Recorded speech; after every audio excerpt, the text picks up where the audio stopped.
Okay, I said that this part D of question 3 on the June 2008 paper was a slightly tricky question.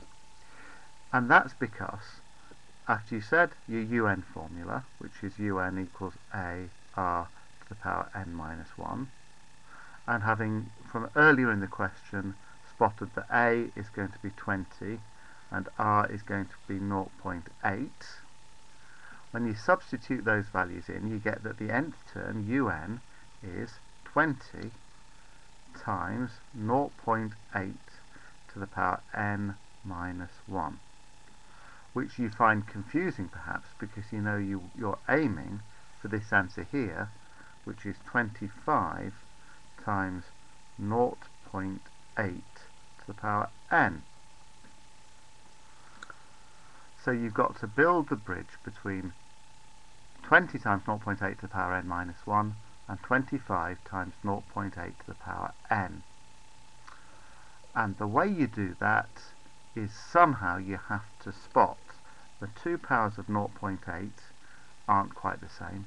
At some point you have to use your rule of powers, some kind of rule of powers. And there are various ways to do this. What's the easiest one? Well, if it was me, I would work backwards from this answer. I'd say this is n minus 1 copies of 0.8 multiplied together, and this is n copies of 0.8 multiplied together. So 0.8 to the power n would be 0.8 to the power n minus 1, but that's got... Oh, move the camera across. These are nearly the same, but I've only got n minus 1 0.8 multiplied together here, so I need to multiply by something extra, an extra 0.8. And once I know that, I can maybe work backwards from the answer. This 0.8 to the power n would be 0.8 times 0.8 to the power n minus 1. And since I'm working backwards, that agrees with that, so this could still be 25.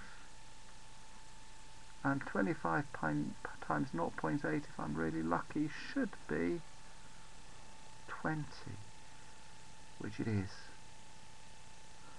You probably want to have a think about that, and then put this away. There's the fact we used, and see if you can do that in 5 minutes time all by yourself. Have a go.